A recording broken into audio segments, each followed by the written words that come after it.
Saudi अरब का बादशाह اليوم في المملكة العربية السعودية शाह फैसल اتفقوا على هضم حقوق العرب. मुसलमान दुनिया का वो अकेला बादशाह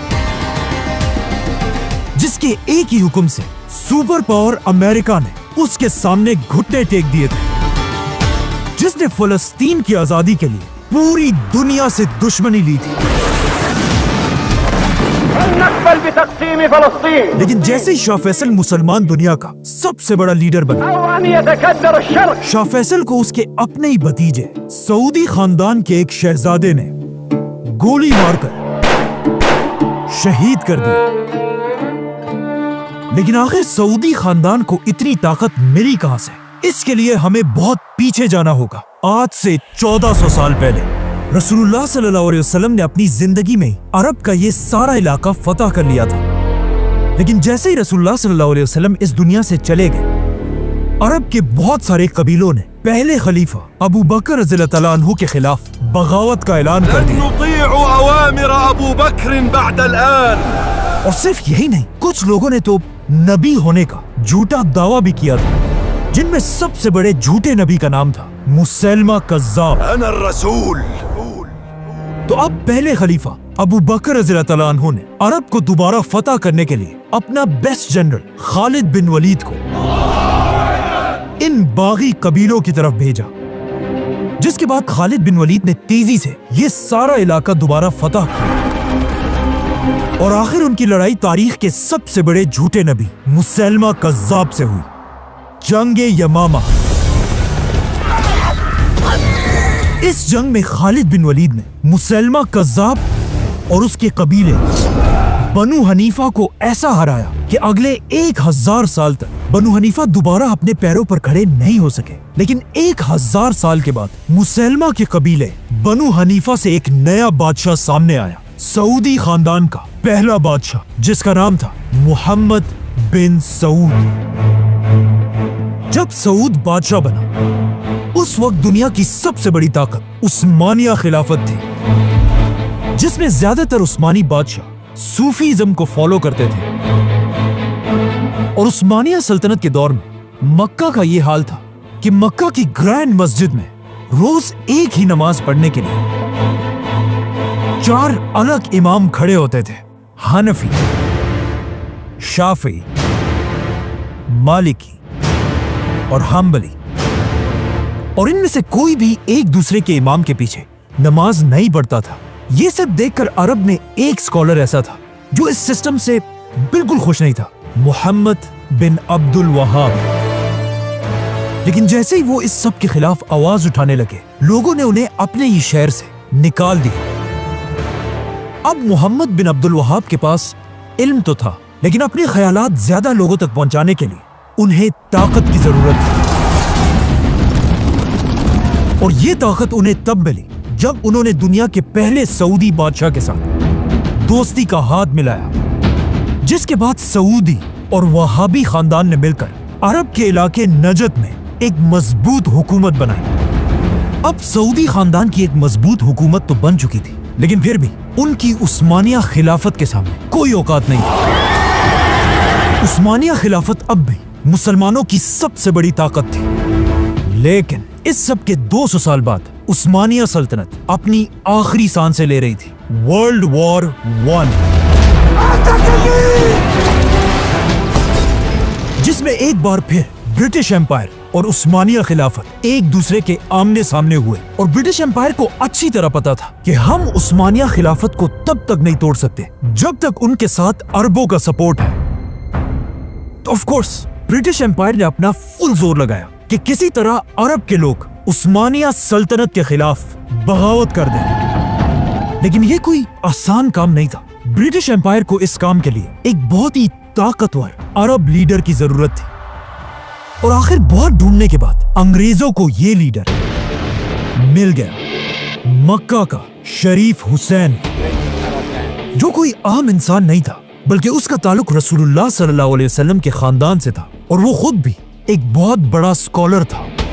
ब्रिटिश एम्पायर ने शरीफ हुसैन और अरब के लोगों के साथ एक वादा किया کہ اگر ہم عثمانیہ سلطنت سے یہ جنگ جیت گئے ہم دنیا سے خلافت ختم نہیں کریں گے بلکہ ہم ترکوں سے خلافت چھین کر واپس عربوں کو مسلمانوں کا خلیفہ بنائیں گے۔ یہ سن کر آف کورس عرب کے لوگ بہت خوش ہوئے اور انہوں نے برٹش امپائر کے ساتھ مل کر عثمانیہ سلطنت کے خلاف بغاوت کر دی اور آخر عربوں کی ہی اس بغاوت کی وجہ سے خلافت عثمانیہ جو پہلے اتنے بڑے علاقے پر پھیلی ہوئی تھی اب صرف اتنی سی رہ گئی۔ تو اب ویٹ، مشن تو پورا ہو چکا تھا، مطلب برٹش امپائر کو اب خلافت شریف حسین کو دے دینی چاہیے تھی، لیکن برٹش امپائر نے کہا نہیں، اور انہوں نے شریف حسین کے سامنے ایک بہت ہی خطرناک شرط رکھی کہ ہم تمہیں مسلمانوں کا خلیفہ تو بنا دیں گے لیکن تمہیں فلسطین کو یہودیوں کے حوالے کرنا ہوگا۔ لیکن فلسطین کو بیچنے کی انگریزوں کی اس آفر کو شریف حسین نے پھاڑ دیا۔ برٹش امپائر کو یہ دیکھ کر شریف حسین پر بہت غصہ ہے کہ ہمارے اس پپٹ کی اتنی ہمت کہ وہ ہمیں آنکھیں دکھائیں، لیکن شریف حسین نے فلسطین یہودیوں کے حوالے نہیں کیا۔ یہ دیکھ کر برٹش امپائر نے اپنا سارا سپورٹ شریف حسین سے ہٹا دیا، جس کے بعد ایک ایسی عجیب سچویشن بنی کہ پوری دنیا میں عربوں کا کوئی بھی بڑا لیڈر نہیں تھا، اور یہ سب دیکھ کر اس موقع کا سب سے بڑا فائدہ ایک جوان عرب لیڈر نے اٹھایا، سعود خاندان کا کنگ عبدالعزیز۔ اب عبدالعزیز شریف حسین سے بالکل اپوزٹ تھا، اسے کوئی پرواہ نہیں تھی کہ اگر دنیا سے خلافت ختم ہوتی ہے تو ہونے دو، اگر فلسطین یہودیوں کو ملتا ہے تو ملنے دو،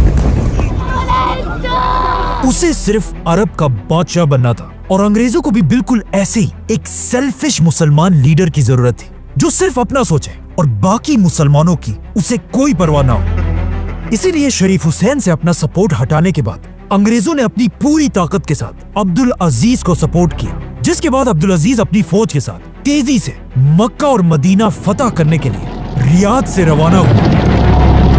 اینڈ آف کورس انگریزوں کی مدد سے عبدالعزیز نے آسانی سے پورا حجاز فتح کر لیا، اور عبدالعزیز کی طاقت کو دیکھ کر مکہ کے سارے علماء نے کعبہ کے سامنے اس کے ہاتھ پر بیعت کی۔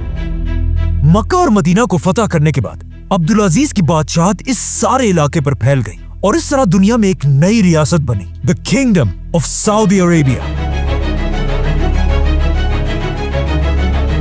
اليوم في المملكة العربية السعودية اور عبدالعزیز اس کا پہلا بادشاہ۔ سب سے پہلے کنگ عبدالعزیز نے سعودی عرب کو دو بڑے حصوں میں ڈیوائیڈ کیا، ایک حصہ نجد جس میں سعودی خاندان کا کیپٹل ریاض تھا،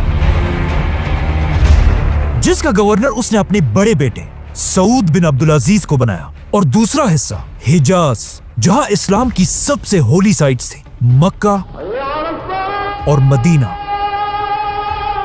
اور یہاں کا گورنر بادشاہ نے اپنے دوسرے بیٹے کو بنایا، پرنس فیصل۔ هذا كل ما أريده أيها الإخوان۔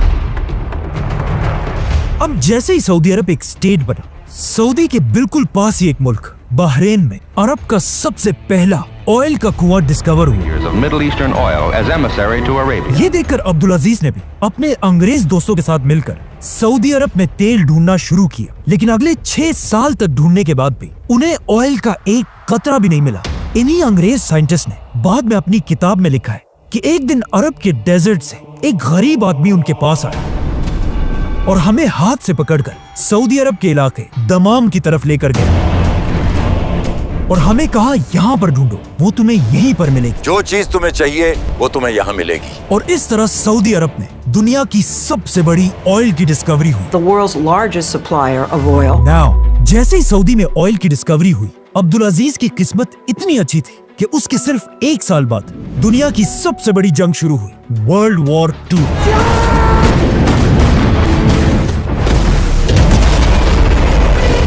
جس کی وجہ سے پوری دنیا کو آئل کی سخت ضرورت تھی۔ یہ دیکھ کر کنگ عبدالعزیز پوری دنیا کو سعودی کا تیل بیچنے لگا، جس کی وجہ سے سعودی عرب کی اکانومی 2000 ٹائمز بڑھ گئی، اور عبدالعزیز ایک غریب بادشاہ سے اب دنیا کا سب سے طاقتور بادشاہ بنا۔ اس جنگ میں ورلڈ وار 2 میں عبدالعزیز جرمنی کے ہٹلر کے خلاف امریکہ کے ساتھ مضبوطی سے کھڑا رہا. discuss mutual problems of trade and relations with Saudi Arabia. لیکن ورلڈ وار 2 ختم ہوتے ہی عبدالعزیز کے انگریز دوستوں نے دنیا میں ایک نیا ملک بنایا, اسرائیل.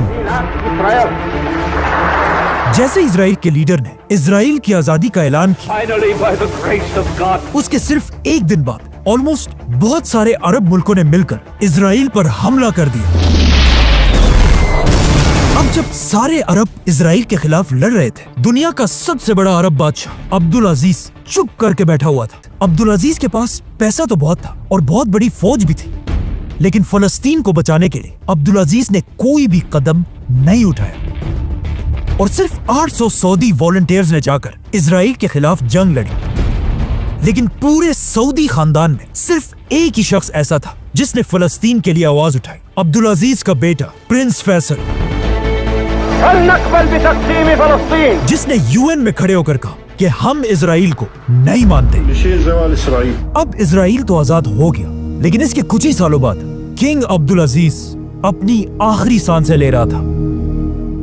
مرنے سے پہلے عبدالعزیز نے اپنے دوستوں سے کہا کہ کاش میرے بعد سعودی عرب کا بادشاہ سعود نہیں بلکہ فیصل ہوتا, اور ساتھ یہ بھی کہا کہ کاش میرے فیصل جیسے 3 اور بیٹے ہوتے. لیکن پھر بھی اپنے آخری وقت میں عبدالعزیز نے فیصل کو اپنے پاس بلایا اور اس سے 7 بار قسم لی کہ تم اپنے بھائی سعود کے ساتھ وفادار رہو گے. جس کے بعد عبدالعزیز کے مرتے ہی اس کا بڑا بیٹا سعود سعودی عرب کا بادشاہ بنا. لیکن آخر کیوں عبدالعزیز سعود کی جگہ اپنے بعد فیصل کو بادشاہ بنانا چاہتا تھا؟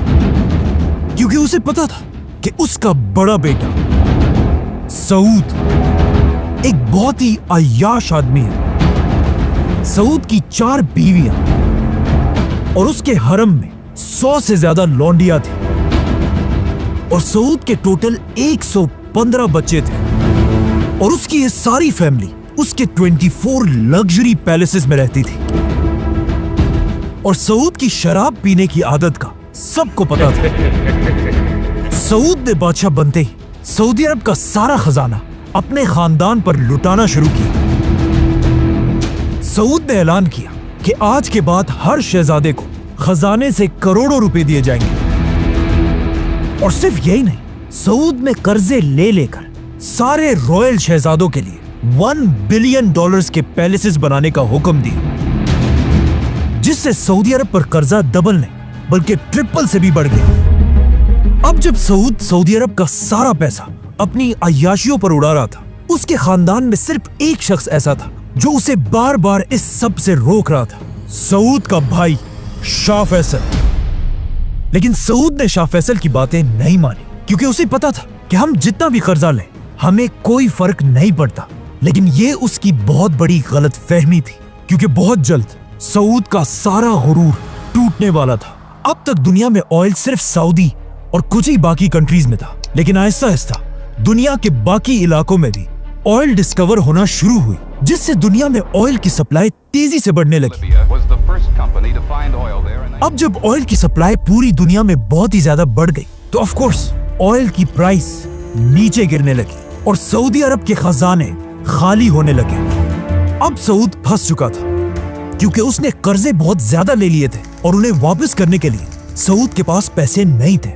لیکن اس سب کے بعد بھی سعود اپنی عیاشی کی زندگی گزارتا رہا. یہ دیکھ کر سعود کو اس کے بھائی فیصل نے بہت سمجھایا کہ تمہاری ان عیاشیوں سے یہ ملک تباہ ہو جائے گا. لیکن سعود نے فیصل کی بات نہیں مانی. آخر فیصل نے غصے میں آ کر اپنی پرائم منسٹر کی پوسٹ سے ریزائن کر دی اور سعودی عرب چھوڑ کر چلا گیا. فیصل کے جانے کے بعد سعودی عرب کے حالات اور بھی زیادہ خراب ہو گئے اور صرف 2 سالوں میں سعودی عرب تاریخ میں پہلی بار بینکرپٹ ہونے کے بالکل قریب کھڑا تھا. یہ سب دیکھ کر سب کو سمجھ آ گئی کہ اب سعودی عرب کو تباہ ہونے سے صرف ایک ہی آدمی بچا سکتا ہے, شہزادہ فیصل. یہ دیکھ کر سعودی خاندان اور وہابی خاندان نے مل کر فیصل کے سامنے ہاتھ جوڑے کہ آپ پلیز اپنے بھائی سعود کو ہٹا کر خود سعودی عرب کے بادشاہ بن جائیں, ورنہ یہ ملک تباہ ہو جائے گا. اب آپ ہی ہماری مدد کر سکتے. لیکن فیصل نے کہا نہیں, میں ایسا نہیں کر سکتا, کیونکہ فیصل کو وہ دن یاد تھا جب اس نے اپنے باپ عبدالعزیز کے سامنے कसम खाई थी कि वो हमेशा सऊद के साथ वफादार रहेगा। इसीलिए फैसल ने कहा कि नहीं, बादशाह सऊद ही रहेगा, मैं उसके अंडर प्राइम मिनिस्टर बनकर सऊदी अरब को बचाने की कोशिश करूंगा। सऊद ने फैसल की ये ऑफर एक्सेप्ट कर ली और सारी ताकत प्राइम मिनिस्टर फैसल के हवाले कर दी। फैसल ने आते ही सबसे पहले शहजादों की सारी आयाशियां खत्म कर दी, उनको दिए जाने वाले करोड़ों रुपए बंद कर दिए और इन शहजादों के लग्जरी पैलेसेस छीनकर वहां गवर्नमेंट ऑफिसेस बनाए। और सबसे बड़ा काम फैसल ने यह किया कि तारीख में पहली बार सऊदी अरब से स्लेवरी खत्म कर दी। शाह फैसल ने अपने खजाने से हर गुलाम के मालिक को $2000 देकर उसे आजाद कर दिया। इस तरह एक ही दिन में हजारों गुलाम आजाद हो गए। और सऊदी की इकोनॉमी ठीक करने के लिए शाह फैसल ने एक ताकतवर आदमी से कर्जा भी लिया, जो उस वक्त सऊदी का सबसे अमीर आदमी था, जिसका नाम था मोहम्मद बिन लादेन। फैसल ने पूरी दुनिया से इस्लामिक स्कॉलर्स को सऊदी बुलाया ताकि ये स्कॉलर्स सऊदी के एलीट खानदान के बच्चों को इस्लाम सिखा सके। बाय द वे, इन्हीं इस्लामिक स्कूल्स में उसी सऊदी के सबसे रिच आदमी मोहम्मद बिन लादेन का बेटा भी पढ़ता था, Osama bin Laden. Give us Osama bin Laden, dead or alive. Faisal के इन जबरदस्त कामों से अब सऊदी अरब दोबारा मजबूत होने लगा, लेकिन पूरी दुनिया को अच्छी तरह पता था कि सऊद सिर्फ नाम का बादशाह है और सारी ताकत असल में फैसल के पास है। इस सब के दौरान किंग सऊद अमेरिका में आराम से बैठा हुआ था, लेकिन जब 1 साल के बाद वो वापस सऊदी आया और वापस आकर उम्रा करने के लिए गया, लेकिन उम्रा करने के दरमियान ही उसे समझ आ गई कि अब लोग उसे वो इज्जत नहीं दे रहे जो एक बादशाह को मिलनी चाहिए, और उसे समझ आ गई कि अब लोग उसे बादशाह समझते ही नहीं है। और यहाँ से सऊद आहिस्ता आहिस्ता अपने भाई फैसल से नफरत करने लगा। और सिर्फ यही नहीं, बल्कि उसके अयाश बेटे उसे फैसल के खिलाफ भड़काने लगे, क्योंकि फैसल ने आते ही इन सारे शहजादों की अयाशियां खत्म कर दी थी। तो अब सऊद और उसके बेटे मिलकर फैसल को हटाने की साजिश करने लगे। सऊद और उसके बेटे पैसे देकर लोगों को फैसल के खिलाफ करने लगे, जिसका फैसल को अच्छी तरह पता था, लेकिन फैसल ने बादशाह के खिलाफ कोई कदम नहीं उठाया। असल मसला तब बना जब सऊद ने फैसल की तरफ एक लेटर भेजा जिसमें लिखा था, फैसल, तुम अपनी औकात में रहो और याद रखो कि बादशाह मैं हूँ, और मैं तुम्हें हुक्म देता हूँ कि मेरे 2 बेटों को सऊदी अरब के टॉप मिनिस्टर्स बनाओ, वरना मैं अपनी रॉयल फौज भेजकर तुम्हें गिरफ्तार कर लूंगा। जैसे ही फैसल ने बादशाह का ये खत पढ़ा, उसने ये खत अपने भाई को दिया, जिसने सीधा जाकर बादशाह के मुंह पर ये खत फाड़ दिया। अपनी ये बेइज्जती देखकर बादशाह को बहुत गुस्सा आया और उसने फौरन अपनी रॉयल फौज फैसल को गिरफ्तार करने के लिए उसके महल की तरफ भेजी। बादशाह की रॉयल फौज ने जाकर फैसल के महल को हर तरफ से घेर लिया। लेकिन फनी बात यह कि फैसल के पास इतनी ताकत थी और उसका इतना रोब था कि जैसे ही फैसल अपने महल से बाहर निकला,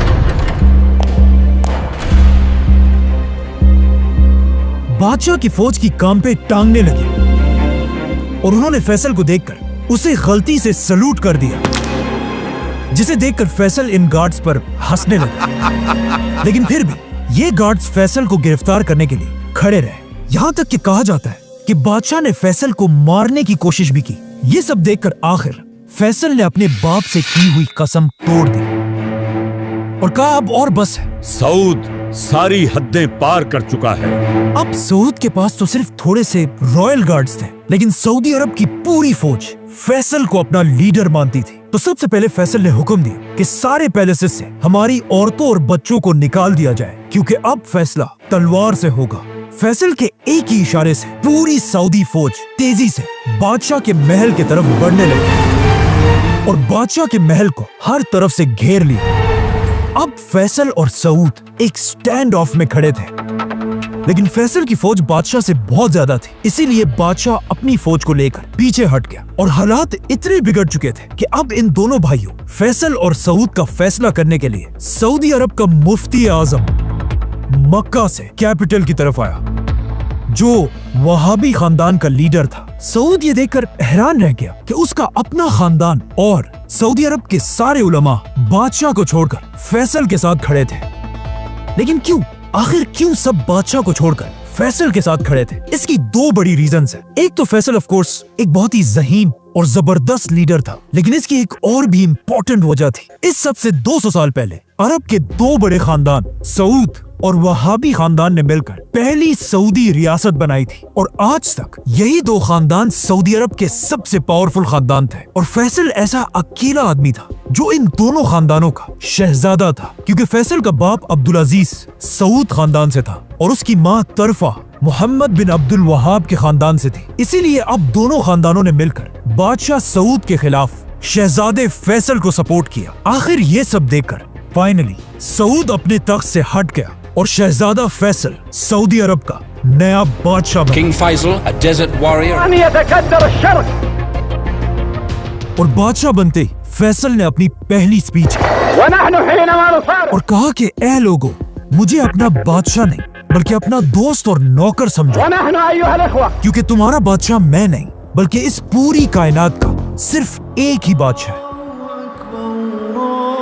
और मेरा ये तख्त कोई तख्त नहीं, तख्त भी सिर्फ अल्लाह का ही है।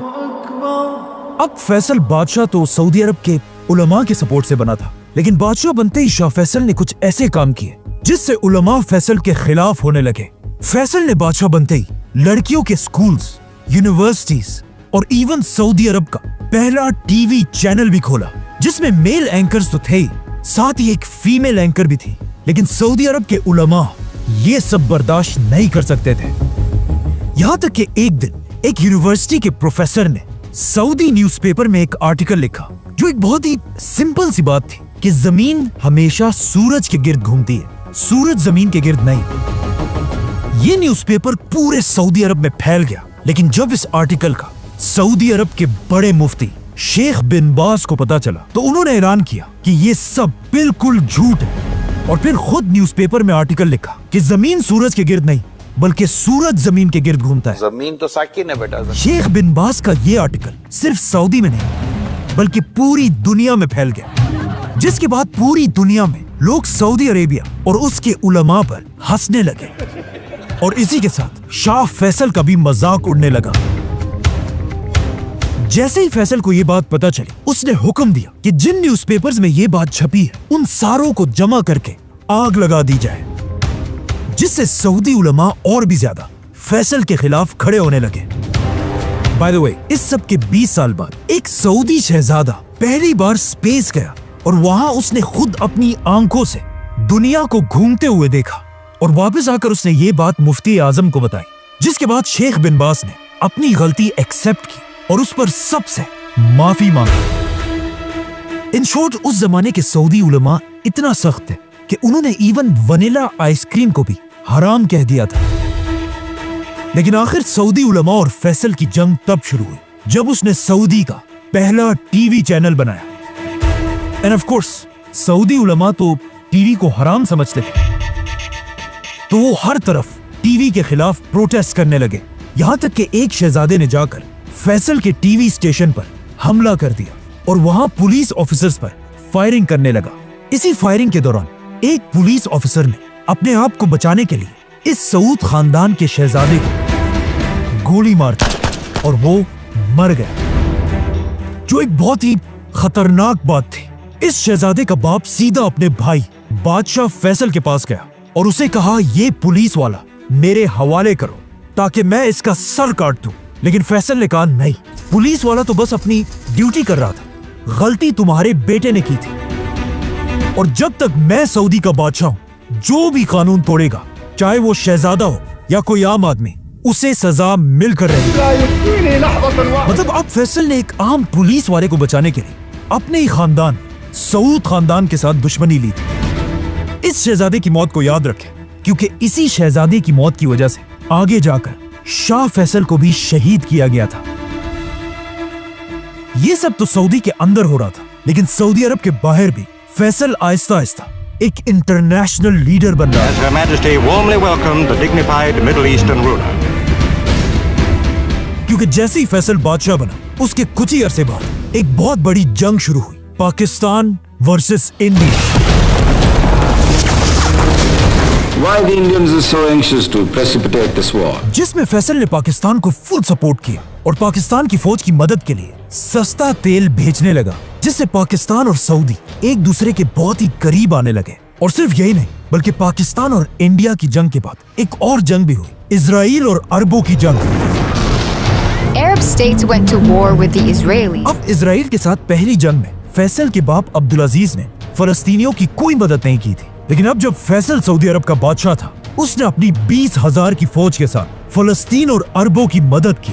लेकिन फैसल की बहुत कोशिश के बाद भी अरब इजराइल से ये जंग हार गए, और इतनी बुरी तरह से हारे कि इस जंग के बाद इजराइल का साइज 3 गुना बढ़ गया। इजराइल से ये जंग बुरी तरह हारने के बाद कहा जाता है फैसल को इतना दुख हुआ कि किसी ने भी इस हार के बाद फैसल को कभी हंसते हुए नहीं देखा, और फैसल हर टाइम सिर्फ एक ही टेंशन में था कि किस तरह अब इजराइल से बदला लिया जाए।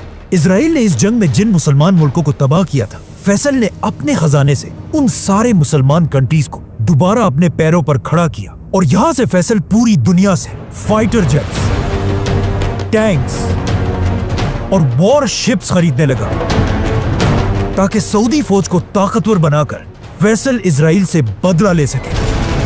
अब जब फैसल इजराइल से बदला लेने की प्लानिंग कर रहा था, अचानक दुनिया में एक ऐसा वाकया हुआ जिसने पूरी दुनिया को हिला कर रख दिया। एक दिन एक क्रिश्चियन आदमी ने जेरूसलम में मुसलमानों की तीसरी सबसे होली साइट मस्जिद अक्सा को आग लगा दी, जिससे पूरी दुनिया के मुसलमान इजराइल के खिलाफ खड़े हुए। इस क्रिश्चियन ने मस्जिद अक्सा के अंदर सलाउद्दीन अयूबी के मिंबर को आग लगाई थी। ये वो मिंबर था जिसे सलाउद्दीन अयूबी ने 800 साल पहले खुद इस जगह पे रखा था, और अब ये मिंबर जलकर राख हो चुका था, और आहिस्ता आहिस्ता ये आग इतनी बढ़ गई कि मस्जिद अक्सा की छत का एक हिस्सा भी गिर गया। इस सब के बाद जब उस क्रिश्चियन से पूछा गया कि तुमने आखिर ऐसा क्यों किया, तो उसने जवाब दिया कि मैंने ये इसलिए किया कि जीसस क्राइस्ट दुनिया में तभी आएंगे जब मस्जिद अक्सा तबाह हो जाएगी। लेकिन अब इजराइल की हुकूमत की डिठाई देखे कि मस्जिद अक्सा को आग लगाने के बाद भी इजराइल की अदालत ने इस आदमी को कोई सजा नहीं दी, और कहा कि यह आदमी कोई टेररिस्ट नहीं बल्कि एक पागल है। लेकिन अब अगर यही सब किसी मुसलमान ने किया होता तो पूरी दुनिया ने मिलकर उसे टेररिस्ट कहना। Islam does not deserve to call itself a religion of peace. Islam is not a religion of peace. मतलब हमारा टेररिस्ट और तुम्हारा टेररिस्ट पागल। अब जब इस आदमी को कोई सजा नहीं मिली, पूरी दुनिया के मुसलमान हर जगह इजराइल के खिलाफ प्रोटेस्ट करने लगे, और सारे मुसलमान इस वक्त दुनिया में सिर्फ एक ही लीडर की तरफ देख रहे थे, सऊदी अरब के शाह फैसल। तो अब ये सब देखकर फैसल ने पूरी दुनिया के मुसलमान लीडर्स को एक जगह जमा होने का हुक्म दिया, और इसी कॉन्फ्रेंस में एक इस्लामिक ऑर्गेनाइजेशन बनाने का ऐलान हुआ, जिसका नाम था OIC, जिससे ऑफ कोर्स फैसल मुसलमान दुनिया का सबसे बड़ा लीडर बना। अब फैसल को मौका मिल चुका था कि वो पूरी दुनिया के मुसलमानों को इजराइल के खिलाफ यूनाइट करे। तो अब फैसल मुसलमान लीडर्स के साथ मिलकर इजराइल पर हमले की प्लानिंग करने लगा, और अचानक 1973 में यहूदियों के सबसे बड़े फेस्टिवल योम किपुर के दिन अरब फौजों ने इजराइल पर सरप्राइज हमला कर दिया। Israelis celebrating the holiday of Yom Kippur. और अरब फौजें हर तरफ से इजराइल के अंदर दाखिल हुई, और इजराइल से ये सारे इलाके फतह कर लिए। इजराइल इस जंग के लिए बिल्कुल भी रेडी नहीं था, इसीलिए इजराइल की फौजें आहिस्ता आहिस्ता मुसलमानों के प्रेशर की वजह से पीछे हटने लगे। ये देखकर किंग फैसल ने मुसलमानों की फौज की तरफ मैसेज भेजा कि आज मेरे बेटों, तुमने हमारा सर फख्र से बुलंद कर दिया, लेकिन अब रुकना नहीं है, इजराइल के खिलाफ आगे बढ़ते रहो। ऐसा लग रहा था कि मुसलमान अब कुछ ही दिनों में इजराइल को बिल्कुल क्रश कर देंगे। लेकिन यहाँ इजराइल की मदद के लिए वो आया जिसका फैसल को डर था, super power America. The United States has stood by the side of Israel. अरब की फौज से डरकर इजराइल की प्राइम मिनिस्टर ने अमेरिका से मदद की भीख मांगी, और अमेरिका से रिक्वेस्ट की कि फौरन हमें $1 बिलियन की एड भेजी जाए। जिस पर अमेरिका ने जवाब दिया कि $1 बिलियन नहीं, ये लो $2 बिलियन और जाकर इन अरबों को सबक सिखाया। इसके साथ अमेरिका ने इजराइल को फाइटर जेट्स, टैंक्स और मशीन गन्स भी भेजी और अमेरिका की इस मदद से इजराइल दोबारा अरब फौजों को पीछे धकेलने लगा। अब जब इस सब का मुसलमानों के लीडर किंग फैसल को पता चला, इस वक्त मुसलमानों का लीडर किंग फैसल अपने ऑफिस में बैठा हुआ था जब उसे अमेरिका की इस बदमाशी का बताया गया। फैसल को अमेरिका की इस हरकत पर इतना गुस्सा आया कि फैसल ने उसी वक्त अपना फोन उठाया और कहा फौरन ऑयल मिनिस्टर को मेरे सामने हाजिर किया जाए। जैसे ही ऑयल मिनिस्टर फैसल के पास पहुंचा, उस वक्त रात के 8 बज रहे थे और इनकी मीटिंग शुरू हुई। लेकिन ऑयल मिनिस्टर ने फैसल से कहा कि सऊदी के सारे टीवी चैनल्स 9 बजे बंद हो जाते हैं, तो अगर आपने कोई फैसला करना है तो अभी इसी वक्त करना होगा। जिस पर फैसल ने थोड़ा सोचा और कहा, लिखो, मैं सऊदी अरब का बादशाह फैसल बिन अब्दुल अजीज ये हुक्म देता हूं कि अमेरिका के तरफ भेजे जाने वाले सारे ऑयल को रोक दिया जाए और आज के बाद अमेरिका को अरब की तेल का एक खतरा भी नहीं मिलेगा। अरब में जिसके पास भी ऑयल था, उन सब ने फैसल के हुक्म पर लब्बैक कहा और अमेरिका की तरफ तेल भेजना बंद कर दिया। और अमेरिका खत्म, बाय बाय, टाटा, गया। क्योंकि अमेरिका अपना 80% ऑयल अरब कंट्रीज से खरीदता था। यह अमेरिका के लिए इतना बड़ा धचका था कि वर्ल्ड वॉर 2 के बाद अमेरिका की इकोनॉमी इतनी तेजी से कभी नहीं गिरी थी। लेकिन फिर भी अमेरिका ने अपने दोस्त इजराइल का साथ नहीं छोड़ा और अमेरिका की मदद से इजराइल अरबों से ये जंग जीत गया। जिसके बाद ऑफ कोर्स अमेरिका ने फैसल से कहा कि अब जंग खत्म हो चुकी है, तो अब ऑयल की ये पाबंदी खत्म कर दो। लेकिन फैसल इतना गुस्से में था कि उसने कहा, नहीं, जब तक तुम इजराइल को सपोर्ट करोगे तब तक मैं तुम्हें तेल नहीं बेचूंगा। और यहां से फैसल ने अमेरिका बल्कि पूरी दुनिया को अपनी असल ताकत दिखाई। फैसल ने अरब ऑयल को एक वेपन में बदल दिया, जिससे अमेरिका की इकोनॉमी बिल्कुल टूट गई।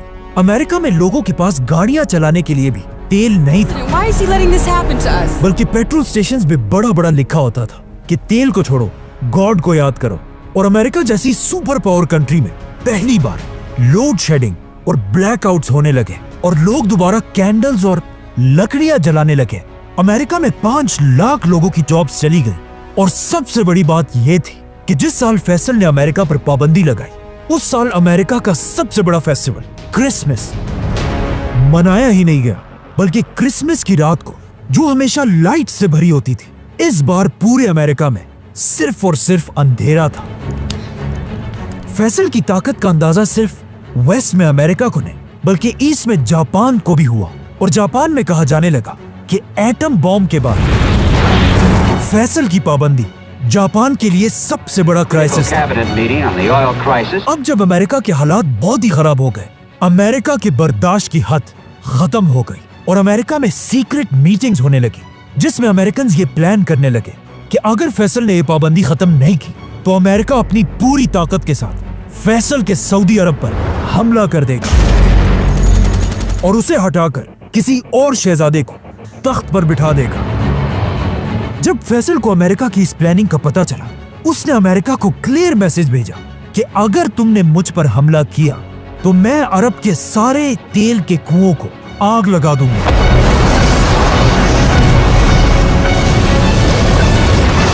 जिससे तुम्हारा अमेरिका तबाह हो जाएगा। ये सुनकर अमेरिका ने फैसल से कहा कि अगर तुम ऐसा करोगे तो तुम्हारा क्या होगा। जिस पर फैसल ने कहा कि हम तो हमेशा से डेजर्ट के गरीब लोग थे, हम पहले भी ऊंटों और खजूरों से गुजारा करते थे और अब भी दोबारा वही करेंगे, लेकिन तुम लोग तेल के बगैर जिंदा भी नहीं रह सकोगे। जिसके बाद फैसल ने अपनी फेमस स्पीच की और कहा, ऐ लोगों, मैं वो बादशाह नहीं हूँ जो ऑफिस में बैठकर टेलीफोन पर जंग करे, बल्कि जब जंग का वक्त आएगा तुम सब मुझे फौज के फ्रंट पर देखोगे और मुझे पता है कि हमारे इन खतरनाक फैसलों से वेस्ट और ईस्ट सब हम पर गुस्सा है, लेकिन मुझे इस सब की कोई परवाह नहीं। फलस्तीन की आजादी के लिए हम हर हद तक जाएंगे। अगर पूरी अरब दुनिया मिलकर इजराइल को एक्सेप्ट कर ले, तब भी मैं अकेला इजराइल को कभी नहीं मानूंगा। अब पहली बार ऐसा लग रहा था कि उस्मानिया खिलाफत के टूटने के बाद एक बार फिर पूरी दुनिया के मुसलमान यूनाइट हो गए हैं और इनका लीडर है फैसल। मुसलमानों की इसी यूनिटी को इसके कुछ ही अरसे बाद OIC की सबसे बड़ी कॉन्फ्रेंस में देखा गया, जो पाकिस्तान के शहर लाहौर में थी। और मुसलमान दुनिया के सारे बड़े लीडर्स गद्दाफी, भुट्टो, शेख मुजीब, यासिर अरफात सब शामिल थे, जहां पहली बार एक इस्लामिक एटम बॉम्ब की बात की गई। इसी कॉन्फ्रेंस में एक बहुत ही फेमस पिक्चर ली गई, जिसमें सारे बड़े लीडर्स मिलकर एक मस्जिद में बैठे हुए हैं। लेकिन अजीब बात यह है, इस पिक्चर में जितने भी लीडर्स हैं, उन सबको एक एक करके आगे जाकर मार दिया गया। जैसे ही फैसल OIC की मीटिंग से वापस आया, फैसल की ताकत इतनी बढ़ चुकी थी कि आखिर अमेरिका ने फैसल के सामने घुटने टेक दिए और अमेरिका ने फैसल के कहने पर इजराइल पर प्रेशर डालना शुरू किया कि वो अरबों के साथ डील कर ले। जिसके बाद अमेरिका, यूरोप, जापान सब मिलकर फैसल के सामने हाथ जोड़कर तेल की भीख मांगने लगे। तो अब जब फैसल की डिमांड्स पूरी हो गई, उसने अमेरिका से पाबंदी हटा दी। लेकिन पाबंदी हटाने के बाद भी तेल की प्राइस नीचे नहीं आई। इसीलिए फैसल के दौर में सऊदी की इकोनॉमी तेजी से बढ़ने लगी। जब फैसल सऊदी अरब का बादशाह बना, तब यहाँ की इकोनॉमी सिर्फ $2 बिलियन थी, लेकिन अब फैसल ने उसे $2 बिलियन से $50 बिलियन तक पहुंचा दिया था। कहा जाता है सऊदी अरब में प्रॉपर्टी की प्राइसेस हर हफ्ते डबल होती रहती थी और सऊदी अरब में कंस्ट्रक्शन इतनी तेजी से हो रही थी कि लोग सीमेंट कश्तियों में नहीं बल्कि हेलीकॉप्टर्स में मंगवा रहे थे। और यहीं से सऊदी अरब के लोग दुनिया के सबसे अमीर लोग बने। अब जब फैसल अपनी ताकत की पीक पर था, कहा जाता है कि ये स्पीच उसकी जिंदगी की आखिरी स्पीच थी। हम किस चीज का इंतजार कर रहे हैं? दुनिया की गैरत जागने का। कहाँ है दुनिया की गैरत? ऐ मेरे भाइयों, मस्जिद अक्सा तुम्हें बुला रही है, तुम्हारी मदद के लिए रो रही है। हम किस चीज से डर रहे हैं? मौत से। इससे ज्यादा अच्छी मौत और क्या हो सकती है, जो अल्लाह के राह में लड़ते हुए आए। और मेरी अल्लाह से दुआ है कि अगर मेरे हाथों से फलस्तीन आजाद नहीं होता, तो मुझे इस दुनिया में एक लम्हे के लिए भी जिंदा ना रखे। और ए अल्लाह, मुझे शहादत की मौत दे। और इसके कुछ ही अरसे बाद जब फैसल एक मजलिस में बैठा हुआ था, एक आदमी ने फैसल को गोली मार दी। लोग शाह फैसल को उठाकर हॉस्पिटल लेकर गए, जहां कहा जाता है फैसल के आखिरी अल्फाज ये थे कि मैं अपने कातिल को माफ करता हूं। फैसल की शहादत की खबर पूरी दुनिया में आग की तरह फैली और हर तरफ लोग रोने लगे। और दुनिया के सारे लीडर्स फैसल के जनाजे के लिए सऊदी अरब पहुंचे, जिसके बाद बादशाह फैसल की नमाज़े जनाजा पढ़ाई गई। जब फैसल को दफनाने के लिए ले जाया जा रहा था, लोग उसकी गाड़ी को घेर कर चीख चीख कर रो रहे थे। और ये सारा कुछ उसी टीवी चैनल पर दिखाया जा रहा था जिसे फैसल ने शुरू किया था। और एंकर रो रो कर कह रहा था कि आज पूरी उम्मत मुस्लिमा का बाप मर चुका है। और इस तरह बादशाह फैसल को दफना दिया गया। अब जिस आदमी ने फैसल को मारा था, वो कोई और नहीं बल्कि फैसल के अपने भाई का बेटा था। इसीलिए जब वो गन लेकर शाह फैसल की तरफ जा रहा था, किसी ने उसे नहीं रोका, क्योंकि वो खुद भी एक शहजादा था। और जैसे ही फैसल अपने भतीजे से मिलने के लिए उसके पास गया, फैसल के भतीजे ने उसके सर पर 2 गोलियां मारी और फैसल को शहीद कर दिया। शाह फैसल को मारने के बाद जब उसके भतीजे से पूछा गया कि तुमने आखिर क्यों ऐसा किया, तो उसने एक बहुत ही स्टूपिड और अजीब जवाब दिया। उस शहजादे ने कहा, आज से 10 साल पहले मेरे एक भाई ने फैसल के बनाए हुए टीवी स्टेशन पर हमला किया था, जिसके बाद पुलिस वालों ने मेरे भाई पर फायरिंग करके उसे मार दिया था। और मुझे गुस्सा तब आया जब फैसल ने मेरे भाई का बदला लेने के बजाय उस पुलिस वाले को माफ कर दिया। और आज मैंने 10 साल बाद फैसल को मारकर अपने उसी भाई का बदला पूरा कर दिया है। अब क्वेश्चन ये है कि इस शहजादे को अपना भाई 10 साल बाद कैसे याद आया, और पिछले 10 साल से ये शहजादा था किधर? ये शहजादा पिछले 10 साल से अमेरिका में एक अय्याशी की जिंदगी गुजार रहा था और वहाँ क्लब्स, ड्रग्स और गर्लफ्रेंड्स पर अपने सारे पैसे उड़ा रहा था। बल्कि ये इतना अय्याश था कि एक बार अमेरिका में इस शहजादे को ड्रग्स यूज करने पर गिरफ्तार भी किया गया था।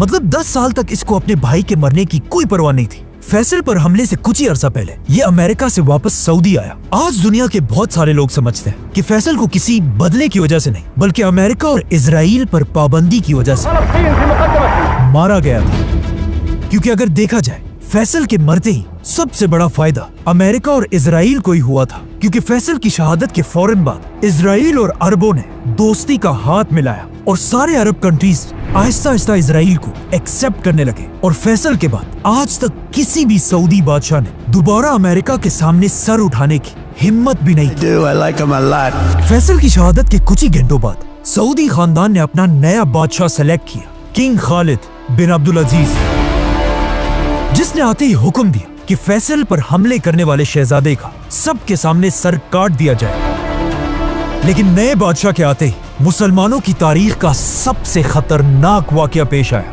काबा पर हमला।